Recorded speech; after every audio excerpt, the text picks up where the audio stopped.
Hello friends, welcome to Rajneet medical education. इस lecture में हम डिस्कस करेंगे cholera. So let's start the video. So cholera important topic है। Now ये जो कॉलरा डिसीज है ये एक बैक्टीरिया से होता है जिसका नाम है विब्रियो कॉलरे। सो विब्रियो कॉलरे बैक्टीरिया से ये होता है। एक्यूट कंडीशन है, मतलब इसके जो साइन एंड सिम्टम्स है वो सडनली अराइज होते हैं। हाईली इन्फेक्शियस डायरियल डिसीज है। तो ये जो है हाईली इन्फेक्शियस है, मतलब एक पर्सन से दूसरे पर्सन को ये इजिली स्प्रेड हो जाता है, इसलिए ये आउटब्रेक्स भी कोज करता है। नाउ ये जो कॉलरा डिसीज है ये डायरियल डिसीज है। डायरियल मतलब इसमें क्या होता है, ये गैस्ट्रोइंटेस्टाइनल सिस्टम को अफेक्ट करता है ये बैक्टीरिया, और गैस्ट्रोइंटेस्टाइनल सिस्टम को अफेक्ट करने की वजह से इसमें सीवियर डायरिया होता है। सीवियर डायरियल डिसीज है ये, और ये इजिली स्प्रेड हो जाता है कॉन्टामिनेटेड फूड एंड वाटर से। Now it spreads mainly through contaminated water and food. Contaminated water और फूड का मतलब है कि ये जो बैक्टीरिया है, क्योंकि ये इंटेस्टाइन में प्रेजेंट होता है, तो इसलिए क्योंकि ये इंटेस्टाइन को अफेक्ट करता है इसलिए स्टूल्स में ये बैक्टीरिया इजिली प्रेजेंट होता है। तो स्टूल्स में प्रेजेंट होने की वजह से या फिर फीकल मैटर में प्रेजेंट होने की वजह से जब ये जो स्टूल या फीकल मैटर किसी वाटर सोर्स में या फिर फूड में एंटर होते हैं तो उसको हम क्या बोलते हैं, कॉन्टामिनेटेड वाटर या फिर फूड। और वही कॉन्टामिनेटेड वाटर या फूड अगर कोई हेल्दी पर्सन कंज्यूम करता है तो उसको भी ये इन्फेक्शियस डिसीज हो जाती है। तो ये बहुत ईजिली स्प्रेड हो जाती है, इसलिए हाईली इन्फेक्शियस है। सीवियर वाटरी डायरिया इसमें होता है। इसमें जो डायरिया होता है उसको राइस वाटर स्टूल बोलते हैं। बहुत वाटरी डायरिया होता है ये, या तो पेल कलर का या फिर कोई भी कलर नहीं होता स्टूल्स में, और इसमें म्यूकस के फ्लेक्स भी आते हैं, इसलिए इसको राइस वाटर स्टूल भी बोलते हैं। इसमें इतना ज़्यादा सीवियर डायरिया होता है कि एक दिन में पर्सन का 10 to 20 लीटर्स फ्लूइड लॉस हो जाता है सीवियर कॉलरा में। नाउ इससे क्या होता है, इतना फ्लूइड लॉस होने की वजह से रैपिड डिहाइड्रेशन होती है। तो जो पर्सन की जो डेथ है वो बैक्टीरिया से नहीं बल्कि सीवियर डायरिया से होती है, और डायरिया के कारण सीवियर डिहाइड्रेशन हो जाती है जिसके कारण पर्सन की डेथ हो सकती है। इलेक्ट्रोलाइट इम्बैलेंस भी इसमें हो जाता है क्योंकि इतना ज़्यादा फ्लूइड लॉस हो जाता है। फ्लूइड के साथ साथ सोडियम, क्लोराइड, पोटेशियम, बाइकार्बोनेट भी लॉस हो जाते हैं। तो जब भी जो डायरिया होता है तब डायरिया में क्या होता है कि बाइकार्बोनेट लॉस होता है बॉडी से, तो इसका जो मोर्टेलिटी रेट है वो लेस देन 1% है। लेकिन अगर ट्रीटमेंट ना दिया जाए और डिहाइड्रेशन के कारण डेथ हो जाए तो 50% मोर्टेलिटी रेट इसका रहता है विदाउट ट्रीटमेंट, और अगर गुड ट्रीटमेंट दिया जाए तो लेस देन 1% मोर्टेलिटी रेट रहता है। तो डेथ हो सकता है अगर इसको प्रॉम्प्टली मतलब टाइम पर जो है ट्रीट ना किया जाए। Now cholera is not a mild diarrhoea. ये क्या है, ये माइल्ड डायरिया नहीं है, नॉर्मल फूड पॉइजनिंग नहीं है ये जिससे माइल्ड डायरिया होता है। तो इसलिए ये मेडिकल इमरजेंसी है क्योंकि इसमें बहुत सीवियर डायरिया होता है। तो काफ़ी जो फ्लूइड है, मैंने पहले बताया कि सीवियर केसेस में 10 to 20 लीटर्स फ्लूइड जो है बॉडी से लॉस हो जाता है जिसकी वजह से डेथ हो सकती है, और ये बहुत जल्दी होता है। तो ये एक्यूट कंडीशन है, इसलिए मेडिकल इमरजेंसी है क्योंकि जल्दी से जो है डिहाइड्रेशन को करेक्ट करना इसमें ज़रूरी होता है। इसलिए cholera is an acute intestinal infection characterised by. Now सबसे पहले क्या है, ये इंटेस्टाइन को अफेक्ट तो करता है लेकिन ये इंटेस्टाइन में कोई इन्फ्लामेशन क्रिएट नहीं करता, मतलब इंटेस्टाइनल सेल्स को डैमेज नहीं करता। ये क्या करता है, प्रोफ्यूज वाटरी डायरिया करता है। सिर्फ बहुत ज़्यादा जो है इसमें वाटरी डायरिया होता है।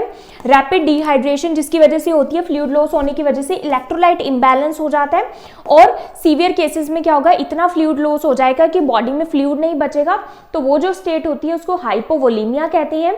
हाइपोवोलीमिया के कारण क्या होता है, हाइपोवोलीमिया शोक हो जाता है जिसके कारण जो हमारे ऑर्गन्स है उनको ब्लड सप्लाई नहीं मिल पाती, और जो पर्सन की जो डेथ है वो शॉक की वजह से हो जाती है। नाउ इसका कॉजेटिव एजेंट एक बैक्टीरिया है जिसका नेम है विब्रियो कॉलरे। नाउ ये जो बैक्टीरिया होता है ये ग्राम नेगेटिव बैक्टीरिया होता है, कर्व शेप या फिर कोमा शेप का ये बैक्टीरिया होता है। मोटाइल होता है, ये जो बैक्टीरिया ये मूव करते हैं मोटाइल होते हैं क्योंकि इनके पास क्या होता है, ये फ्लैजिला होता है। तो ये जो लंबी सी ये जो पूंछ देख रहे हो आप, ये फ्लैजिला है जिसकी वजह से ये बैसिलस मोटाइल है। ये फैकल्टेटिव एनारोबिक है। फैकल्टेटिव एनारोबिक का मतलब है कि ये ऑक्सीजन की प्रेजेंस में भी जी सकता है, और अगर ऑक्सीजन नहीं है, एनारोबिक कंडीशन है, तब भी ये सर्वाइव कर सकता है। ये क्या करता है, ये जो बैक्टीरिया है ये टॉक्सिन प्रोड्यूस करता है, और उस टॉक्सिन को हम क्या कहते हैं, कॉलरा टॉक्सिन कहते हैं। ये जो कॉलरा टॉक्सिन है ये एंटीरोटॉक्सिन होता है, मतलब ये इंटेस्टाइन को अफेक्ट करता है। नाउ इसके इंपॉर्टेंट सीरोटाइप्स हैं, मतलब इसके सब टाइप्स हैं इंपॉर्टेंट। फर्स्ट जो है O1, ये भी एपिडेमिक्स कोज करता है। एपिडेमिक्स मतलब जब एक पॉपुलेशन में बहुत ज़्यादा केसेस इसके मिलते हैं तो उसको एपिडेमिक्स कहते हैं। O139 भी सीवियर है, ये आउटब्रेक्स या फिर एपिडेमिक कोज करता है, स्पेशली एशिया, जो एशियन कंट्रीज है वहाँ पर। ओनली टॉक्सिजेनिक स्ट्रेन्स कोज कॉलरा, इसके जो सिर्फ टॉक्सिजेनिक स्ट्रेन्स जो है वही कॉलरा कोज करते हैं, मतलब जो टॉक्सिन रिलीज करते हैं ओनली वही वाले। अब इसका रेजर्वोयर एंड सोर्स ऑफ इन्फेक्शन क्या है? रेजर्वोयर मीन्स जहां पर ये बैक्टीरिया सर्वाइव करता है तो वो कौन है? सिर्फ ह्यूमंस है, तो ह्यूमंस में ये रहता है। और इवन अगर ह्यूमंस को सिम्टम्स नहीं भी आ रहे, मतलब जिस स्टेज पर वो एसिम्टोमेटिक है, तब भी वो एज ए कैरियर रहता है। कैरियर मतलब कि इन्फेक्शन को स्प्रेड करता है, बैक्टीरिया को कैरी करता है। तो स्टूल्स में या फिर फीकल मैटर में वो जो बैक्टीरिया है वो प्रेजेंट रहेंगे और वो इन्फेक्शन स्प्रेड करेंगे। इसके सोर्सेज क्या रहते हैं? जो भी इन्फेक्टेड पर्सन है उसके स्टूल्स में ये प्रेजेंट रहता है, फीकल मैटर में, contaminated drinking water and food, और वही अगर हेल्दी पर्सन कंज्यूम करता है तो उसको भी हो जाता है। सी फूड में भी होता है, जो भी रो और अंडर कुक्ड सीड फूड होते हैं वहां पर भी प्रेजेंट होता है। अगर जो वेजिटेबल्स हैं वो डर्टी या फिर कंटामिनेटेड वाटर से वॉश की गई हैं तो उसमें भी, वेजिटेबल्स के ऊपर भी ये प्रेजेंट रह सकता है। अब मोड ऑफ ट्रांसमिशन इसका क्या है? फीको ओरल रूट है, वही मैंने बताया, जैसे कि जो स्पेशली जो ओपन डिफिकेशन है, अगर ओपन डिफिकेशन कर रहे हैं तो उसी सॉइल्स में प्रेजेंट होगा वो बैक्टीरिया, और वो जो सॉइल है या फिर फीकल मैटर है अगर वाटर सोर्स में जाता है तो वो कंटामिनेटेड हो जाता है, और वही अगर कोई पर्सन कंज्यूम करता है तो वो माउथ में एंटर हो जाता है बैक्टीरिया। इसलिए ये क्या है? फीको ओरल इसका रूट है। ड्रिंकिंग कॉन्टामिनेटेड वाटर और ईटिंग कॉन्टामिनेटेड फूड, तो यहाँ पर क्या आएगा? फूड। तो कॉन्टामिनेटेड वाटर लेने से या फिर कॉन्टामिनेटेड फूड कंज्यूम करने से होता है poor sanitation and over crowding. Poor sanitation ये कहाँ पर देखा गया है? जहाँ पर सफाई नहीं है ज़्यादा, पुअर सैनिटेशन है, ओपन डिफिकेशन हो रहा है, प्रॉपर टॉयलेट्स नहीं है, प्रॉपर सीवेज ट्रीटमेंट नहीं है, तो वहाँ पर ये होता है। या फिर बहुत ज़्यादा ओवर क्राउडिंग में रह रहे हैं लोग, तो क्या होगा कि ईजिली ये स्प्रेड हो सकता है अगर किसी एक पर्सन को है ये। तो स्पेशली जहाँ पर सैनिटेशन नहीं है, प्रॉपर हाइजीनिक वेज नहीं है फीकल मैटर को डिस्पोज करने के लिए, या फिर ओपन डिफिकेशन या फिर प्रॉपर टॉयलेट्स नहीं है। Cholera spreads rapidly in areas with poor hygiene, so of course जहाँ पर पुअर हाइजीन होगी वहाँ पर ये ज़्यादा देखने को मिलता है। इंक्यूबेशन पीरियड इसका क्या रहता है? बहुत जल्दी से ये हो जाते हैं, इसके साइंस अपीयर हो जाते हैं। तो इंक्यूबेशन पीरियड क्या होता है? जब बैक्टीरिया एंटर हो जाता है बॉडी में और जो फर्स्ट साइन अपीयर होता है उसके बीच का जो पीरियड होता है उसको इंक्यूबेशन पीरियड कहते हैं। कुछ घंटों से लेके 5 दिन तक हो सकता है, तो बहुत ही शॉर्ट इंक्यूबेशन पीरियड है, इसलिए बहुत ही शॉर्ट टाइम में ये क्या है? डिसीज स्प्रेड हो जाती है, और यूजली ज़्यादा से ज़्यादा 1 से 2 दिन में। अब पैथोफिजियोलॉजी इसकी क्या रहती है कि जो विब्रियो कॉलरा है ये माउथ के थ्रू एंट्री लेता है ये बैक्टीरिया, और कैसे ये लेगा? अगर हम कंटामिनेटेड फूड या फिर वाटर को कंज्यूम करेंगे, ये स्टमक एसिड से सर्वाइव कर लेता है, तो उससे इसका फर्क नहीं पड़ता। स्टमक एसिड से स्मॉल इंटेस्टाइन में पहुंच जाता है, वहां जाके ये इंटेस्टाइन की जो म्यूकोजा वॉल है वहां जाके अटैच हो जाता है। हालांकि ये जो इंटेस्टाइन के जो सेल्स हैं उनको डैमेज नहीं करता, तो इसलिए इन्फ्लामेशन नहीं होती, तो इसलिए जो डायरिया होता है वो पेनलेस होता है, पेन नहीं होता उसमें कुछ भी। रिलीज कॉलरा टॉक्सिन, ये कॉलरा टॉक्सिन प्रोड्यूस करता है जो कि क्या है? एंटीरोटॉक्सिन, मतलब इंटेस्टाइन को अफेक्ट करता है, और ये क्या है? इंटेस्टाइन में ही ये प्रेजेंट रहते हैं, ब्लड में ये एंटर नहीं होते। ये जो टॉक्सिन है ये क्या करता है? ये एडेनिलेट साइक्लेज को एक्टिवेट करता है, और इसके एक्टिवेट होने से क्या होता है? CAMP एक्टिवेट हो जाता है। CAMP क्या है? Cyclic adenosine monophosphate, cyclic AMP।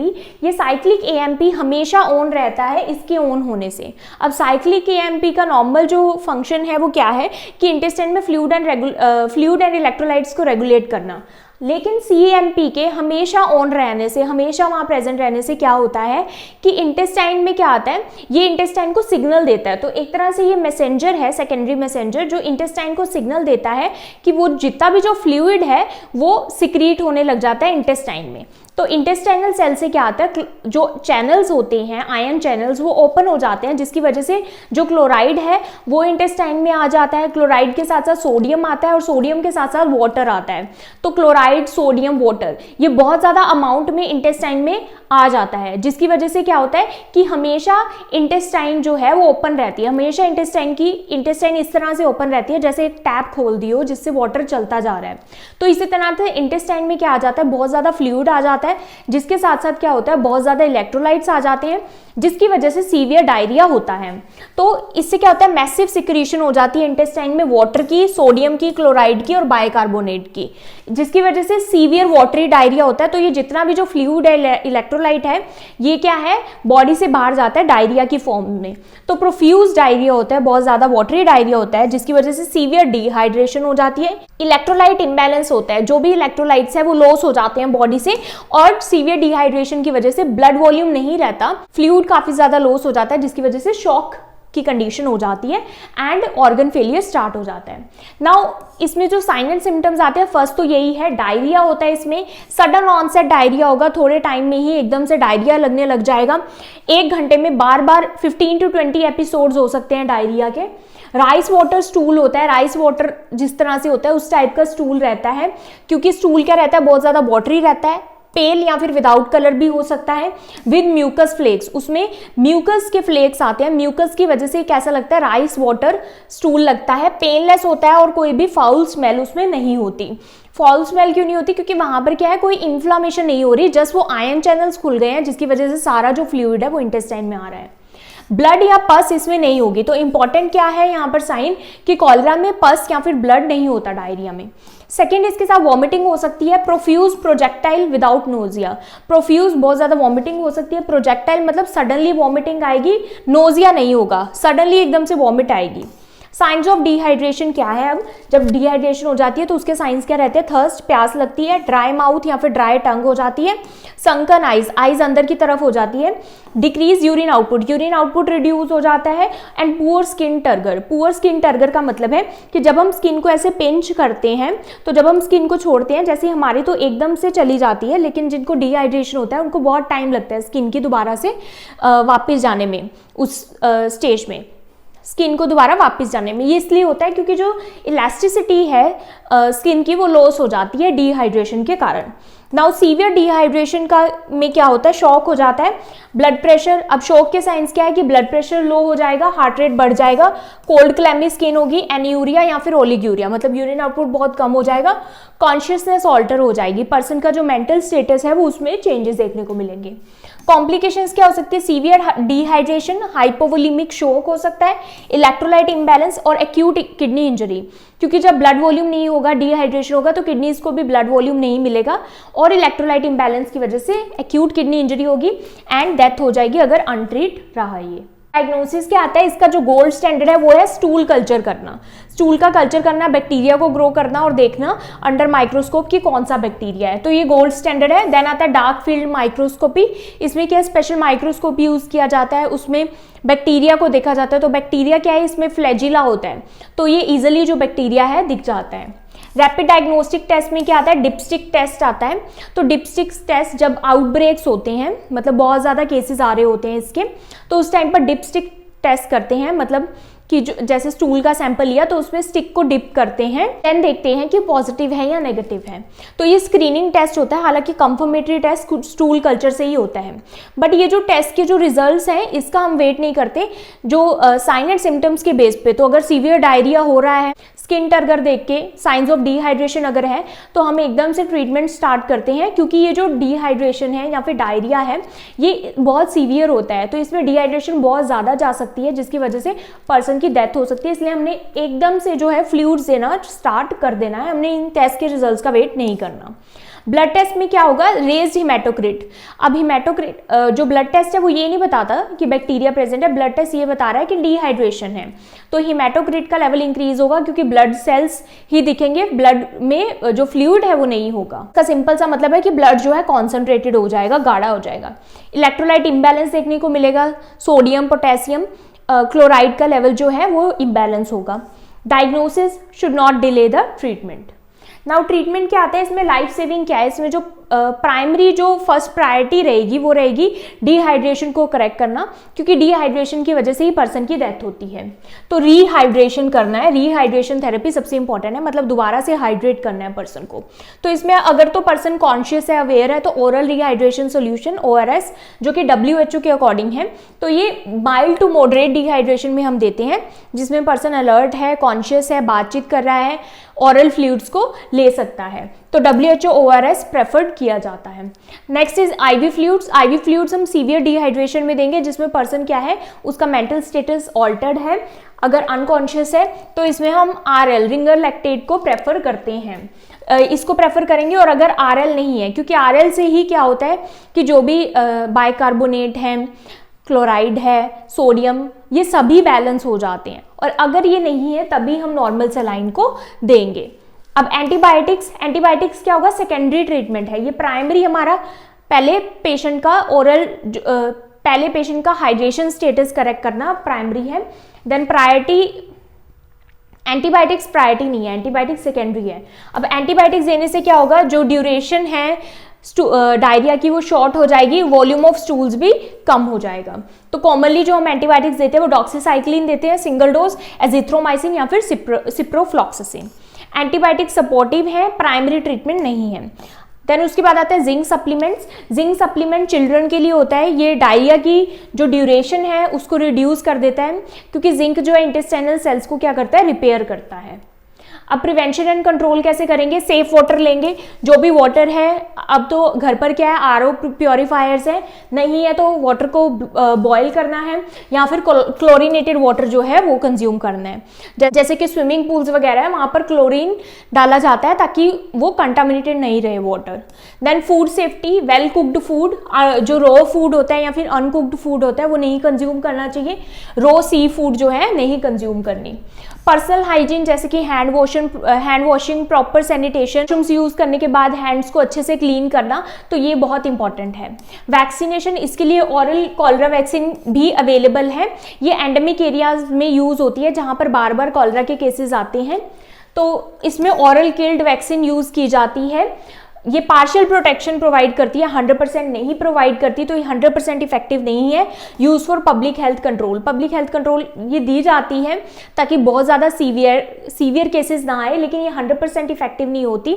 इसके साथ साथ क्या है, ये प्रॉपर जो प्रिवेंशन है जैसे कि हैंड हाइजीन, ये सभी साथ में प्रॉपर सैनिटेशन, ये सब फॉलो करना होता है।